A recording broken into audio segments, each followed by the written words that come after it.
नमस्कार, स्वागत है आपका अपने चैनल मेरे कानाजू में। भगवान श्री कृष्ण कहते हैं जिनका जन्म हुआ है उनकी मृत्यु निश्चित है। मृत्यु को कोई टाल नहीं सकता, यह प्रकृति का नियम है जो सभी प्राणियों के लिए बराबर है। जिसकी मृत्यु का समय निकट आता है, यम के दूत उसके समक्ष प्रकट होकर उसे कई प्रकार के संकेत देते हैं और उस जीव के प्राणों को अपने पास में बांधकर यमलोक ले जाते हैं। मनुष्य के जन्म के साथ ही उसके भाग्य एवं उसकी मृत्यु के बारे में लिख दिया जाता है। वह अपना संपूर्ण जीवन जिएगा या उसकी अकाल मृत्यु हो जाएगी, ये पहले से ही लिखा हुआ होता है। किंतु विष्णु पुराण के अनुसार जिस व्यक्ति के भाग्य में अकाल मृत्यु नहीं होती, उसके अंदर ये 7 लक्षण दिखाई देते हैं। अर्थात यदि किसी व्यक्ति में यह 7 लक्षण दिखाई दे तो उसकी अकाल मृत्यु कभी नहीं होती। वह भगवान श्री हरि की कृपा से अपनी संपूर्ण आयु जी लेता है और सभी प्रकार के सुखों का उपभोग करता है। एक समय की बात है, यमराज अपने दूतों के साथ 5 मनुष्य प्राणियों के प्राण हरने हेतु पृथ्वी पर प्रकट हुए। उस स्थान पर 5 मनुष्य प्राणी सोए हुए थे। तब यमराज ने यमदूतों के कान में कहा कि एक मनुष्य प्राणी को छोड़कर बाकी चारों व्यक्तियों के प्राण अपने पाश में बांधकर यमलोक ले चलो। यह सुनकर यम के दूत आश्चर्यचकित हुए। उन्होंने यमराज से पूछा, हे धर्मराज, इन 5 मनुष्यों में से इस एक मनुष्य के प्राण न हरने के पीछे का क्या कारण है? आप हमें समझाइए, किस कारण से इस प्राणी की अकाल मृत्यु को टाल दिया गया? हमें तो इनमें कोई अंतर दिखाई नहीं देता। तब यमराज ने कहा, देव पूज्य भगवान श्री हरि विष्णु जी ने मुझे यह नाम से लोगों के पाप और पुण्यों का विचार करने के लिए नियुक्त किया हुआ है। मैं अपने प्रभु श्री हरि के वश में हूँ, मैं स्वतंत्र नहीं हूँ। जिस प्रकार वायु के शांत होने पर उसमें से उमड़ते हुए परमाणु पृथ्वी से मिलकर एक हो जाते हैं, उसी प्रकार गुप्त रूप से उत्पन्न हुए समस्त देवता और पशु आदि सनातन परमात्मा में लीन हो जाते हैं। जिस प्राणी पर साक्षात श्री हरि विष्णु की कृपा होती है, उसके प्राण हरने का अधिकार मुझे नहीं है। मैं इस व्यक्ति के प्राण लेने में असमर्थ हूँ। अतः समस्त पाप बंधन से मुक्त हुए उस प्राणी को दूर से ही छोड़कर निकल जाना। यमराज के ऐसे वचन सुनकर हाथ में पाश लिए हुए उस यमदूत ने पूछा, हे प्रभु, आप मुझे उस प्राणी के बारे में बताइए जो पुण्य कर्म उसने किए हैं, जिस कारण से उसकी अकाल मृत्यु टल चुकी है। इस पर यमराज ने अपने दूतों को मनुष्य के 7 लक्षणों के बारे में बताया। जिस व्यक्ति में ये 7 लक्षण दिखाई देंगे, उसकी अकाल मृत्यु कभी नहीं हो सकती। तो आइए जानते हैं वो 7 लक्षण कौन से हैं। पहली बात, जो मनुष्य अपने धर्म पथ से कभी विमुख नहीं होता, जो अपने शत्रुओं के साथ कभी कपट नहीं करता, जो सदा ही सत्य के मार्ग पर चलकर कल्याणकारी कार्य करता है, उसकी कभी अकाल मृत्यु नहीं हो सकती। दूसरी बात, जो मनुष्य कभी भी किसी जीव की हिंसा नहीं करता, जो क्रोध में आकर कभी किसी के साथ अत्याचार नहीं करता, जो जानबूझकर प्राणियों को कष्ट नहीं देता, दुखी प्राणियों को देखकर जिसके मन में करुणा का भाव उत्पन्न होता है, जो सभी पर दया करने वाला हो, ऐसे प्राणी की कभी अकाल मृत्यु नहीं होगी। तीसरी बात, जो मनुष्य चोरी नहीं करता अथवा दूसरों के द्रव्य का हरण नहीं करता, एकांत में पड़े हुए दूसरे के धन को देखकर भी उसे तृण के समान समझता है, अर्थात दूसरों के धन को कभी अपना नहीं समझता, ऐसे व्यक्ति के मन में ही श्री हरि विष्णु का वास होता है। इसलिए ऐसे प्राणी की अकाल मृत्यु नहीं हो सकती। चौथी बात, जो मनुष्य अपने सामर्थ्य के अनुसार समय समय पर दान करता है, जो गौ माता की सेवा करता है, जो सदैव दान देने में तत्पर हो, दान देने में कभी कोई कंजूसी नहीं करता, वह मनुष्य धन्य है। ऐसे मनुष्य की अकाल मृत्यु टल जाती है।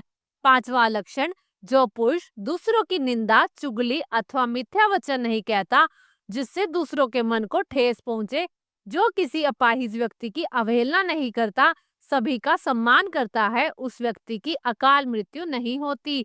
छठा लक्षण, जो पुरुष दूसरे की पत्नी को बुरी नजर से नहीं देखता, जो केवल अपनी पत्नी से एक निष्ठ रहता है, दूसरे की पत्नी को माता बहन मानता है, अपने से छोटी को पुत्री समझता है, बराबर की स्त्री को बहन कहता है, अपने से बड़ी स्त्री को माता कहकर संबोधित करता है, ऐसे उत्तम पुरुष की अकाल मृत्यु नहीं होती। सातवां लक्षण, जो व्यक्ति स्नान आदि करके सूर्य को अर्घ्य देता है, बिना स्नान किए भोजन नहीं करता, जो नित्य श्री हरि विष्णु का नाम स्मरण करता है, जो तुलसी की पूजा करता है, जो तुलसी को जल अर्पण करता है, वह व्यक्ति श्री हरि विष्णु को अत्यंत प्रिय है। ऐसे व्यक्ति की अकाल मृत्यु टल जाती है। इस प्रकार से यमराज ने अपने दूतों को व्यक्तियों के 7 लक्षणों के विषय में बताया। यदि कोई व्यक्ति ऐसा हो तो वो अपनी संपूर्ण आयु सुखपूर्वक जीता है और उसकी कभी अकाल मृत्यु नहीं होती। दोस्तों, तो अब बात करते हैं कि आखिर अकाल मृत्यु क्या होती है।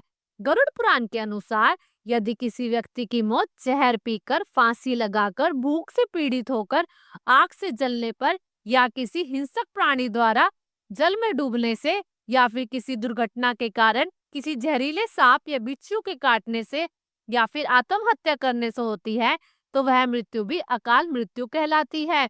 अकाल मृत्यु वह स्थिति है जब शरीर नष्ट हो जाता है लेकिन आत्मा संसार में बनी रहती है। आप और हम देखते हैं कि आए दिन लोग सड़क दुर्घटना या फिर किसी आपदा का शिकार हो जाते हैं और अपनी जान गंवा बैठते हैं।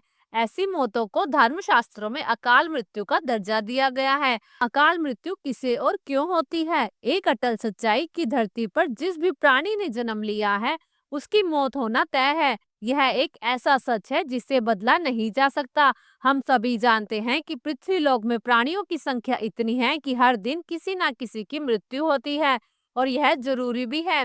प्राचीन प्राणी जाएगा तो ही एक नए प्राणी का सर्जन होगा। मृत्यु के बाद सब परमात्मा की शरण में जाते हैं, लेकिन यह सब पर लागू नहीं होता। सीधी सी बात है कि हर प्राणी को मोक्ष प्राप्त नहीं होता। इनमें से कुछ तो ऐसे भी होते हैं जिनकी आत्मा सदियों तक पृथ्वी लोक में भटकती रहती है और इसका कारण उनकी अकाल मृत्यु होना, यानी भगवान का दिया हुआ पूरा जीवन ना जीना। आइए अब जानते हैं कि अकाल मृत्यु कैसे होती है। हमारे वेदों में मनुष्य की उम्र 100 साल निर्धारित की गई है, तो अकाल मृत्यु क्यों होती है? इन 100 साल में निर्धारित उम्र में दुष्कर्म को नहीं मिलाया गया। मतलब इंसान की मृत्यु तभी होती है जब उसके पास धर्म कार्यों के लिए शक्ति नहीं होती या फिर उसका शरीर उस धर्म कार्य करने की इजाजत नहीं देता, अर्थात वह धार्मिक कार्य करने के लायक नहीं रहता। इससे अलग जब कोई व्यक्ति अपनी इच्छा से धार्मिक कार्यों का त्याग देता है तो पृथ्वी पर उसके जीवन की अवधि कम हो जाती है। यानी इंसान की उम्र भले ही 100 साल की हो, लेकिन अपने कर्मों के कारण वो अपनी उम्र को खुद ही कम करता चलता है, जिस कारण व्यक्ति की अकाल मृत्यु हो जाती है। अब जानिए कि अकाल मृत्यु के बाद आत्मा का क्या होता है। भगवान श्री विष्णु जी ने गरुड़ पुराण के माध्यम से यह बताया है कि मनुष्य के जीवन के 7 चक्र निश्चित होते हैं। जो मनुष्य इस चक्र को पूरा नहीं कर पाते, ऐसे में वह मनुष्य अकाल मृत्यु को प्राप्त हो जाते हैं। अचानक ही मृत्यु होने की वजह से मनुष्य की मोह माया, इच्छा, तृष्णा बनी रहती है, जो कभी पूरी नहीं हो पाती। ऐसे में शरीर तो नष्ट होता ऐसे में शरीर तो नष्ट हो जाता है, लेकिन अकाल मृत्यु को प्राप्त होने वाली आत्माएं धरती पर अपने परिजनों और जीवित लोगों को कष्ट पहुंचाती हैं और अपनी तृष्णा पूरी करने की कोशिश करती हैं। गरुड़ पुराण के अनुसार प्राकृतिक मौत से मरने वाले मनुष्य को 41 दिन में दूसरा शरीर प्राप्त हो जाता है। इसके विपरीत अकाल मृत्यु को प्राप्त व्यक्ति को भूत प्रेत, पिशाच, कुष्मांड, ब्रह्म राक्षस, बेताल, छत्रपाल योनि में भटकता रहता है। उसकी आत्मा को जल्दी से शांति नहीं मिलती। गरुड़ पुराण के अनुसार अकाल मृत्यु में आत्महत्या को सबसे निकृष्ट माना जाता है। आत्महत्या को हमारे हिंदू ग्रंथ के अनुसार सबसे घिनौना कृत्य माना गया है। भगवान श्री विष्णु जी ने गरुड़ पुराण में आत्महत्या को ईश्वर का निरादर करना और अपमान करना कहा है। भगवान श्री हरि विष्णु जी कहते हैं कि आत्महत्या करने वाले मनुष्य की आत्मा पृथ्वी लोक पर तब तक भटकती रहती है जब तक कि वह प्रकृति के द्वारा निर्धारित अपने जीवन चक्र को पूरा नहीं कर लेती। यह घोर कृत्य है, एक किस्म की सजा है। इस प्रकार की आत्मा को ना तो नरक लोक में जगह मिलती है और ना ही स्वर्ग लोक में। इस प्रकार की आत्मा को मरने के बाद सबसे कष्टदायक स्थिति से गुजरना पड़ता है। ये आत्माएं अंधकार में तब तक भटकती रहती हैं जब तक कि उन आत्माओं का प्राकृतिक द्वारा निर्धारित जीवन चक्र पूरा नहीं हो जाता। आत्महत्या करने वाली आत्मा के कष्ट को तो दूर नहीं किया जा सकता, लेकिन गरुड़ पुराण में अकाल मृत्यु को प्राप्त मनुष्य की आत्मा की शांति हेतु कई उपाय और मंत्र बताए गए हैं। जिन उपायों को घर के परिजनों द्वारा किया जाता है, जिससे कि अकाल मृत्यु को प्राप्त मनुष्य की आत्मा इन उपायों और मंत्रों द्वारा शांत की जाती है, और तब वह आत्मा घर के लोगों और बाहरी लोगों को कष्ट नहीं पहुंचाती। लेकिन आत्मा इन उपायों और मंत्र के द्वारा केवल शांत होती है, उसे मोक्ष की प्राप्ति नहीं होती जब तक उसका निर्धारित जीवन चक्र पूरा नहीं हो जाता। क्या है अकाल मृत्यु के संकेत अर्थात अकाल मृत्यु के लक्षण? यदि किसी व्यक्ति को हरे या नीले रंग की मक्खियां जो गंदगी पर बैठती हैं घेरने लगे और अधिकांश समय यह मक्खियां व्यक्ति के आसपास ही रहने लगे, तो समझ लेना चाहिए कि व्यक्ति की आयु लंबी नहीं है। जिस व्यक्ति की मृत्यु निकट हो, उसको अपने आसपास कुछ सायों के होने का एहसास होता है, जैसे बिना किसी के होते हुए भी अपना कोई प्रियजन समझकर आवाज देता हो। ऐसे व्यक्तियों को अपने पूर्वज, पितर और कई मृत व्यक्ति नजर आते हैं। समुद्र शास्त्र के अनुसार जब मृत्यु निकट आती है, तो हथेली में मौजूद रेखाएं अस्पष्ट और इतनी हल्की दिखाई देने लगती हैं कि उसे देख पाना संभव नहीं होता, यानी व्यक्ति के हाथ से किस्मत की लकीरें मिटने लगती हैं। जिन लोगों की मृत्यु निकट होती है, वो अपनी छाया को भी खुद से अलग देखने लगते हैं। उनको ऐसा लगता है कि हमारी छाया हमसे अलग क्रियाकलाप कर रही है। आयुर्वेद के अनुसार मृत्यु से पहले मानव के शरीर से अजीब सी गंध आने लगती है। यह गंध किसी मुर्दे की गंध की तरह होती है। यह हृदय घातक रोग इत्यादि मस्तिष्क आघात के कारण उत्पन्न होती है। तो समझो मृत्यु निकट है। यदि कोई रोग है तो उसे टालिए मत, समय रहते इलाज करवाइए। जब कोई व्यक्ति सूर्य, चंद्रमा या अग्नि से उत्पन्न होने वाली रोशनी को भी नहीं देख पाता, तो ऐसे इंसान भी कुछ माह ही जीवित रहेंगे, यानी उनकी उम्र अब कम है। जब किसी व्यक्ति को पानी, तेल या दर्पण में अपनी परछाई ना दिखाई दे या परछाई विकृत दिखाई देने लगे, तो समझो वह इंसान कुछ ही दिनों का मेहमान है। जब कोई व्यक्ति नशा रोग, अत्यधिक चिंता या अधिक कार्य करता है, तो उसके भीतर की सभी नाड़ियां आदि कमजोर हो जाते हैं। तो ऐसे व्यक्तियों की आंखों के सामने उठते बैठते समय या किसी भी समय बार बार अंधेरा छा जाता है। ऐसे व्यक्तियों की मौत नजदीक होती है।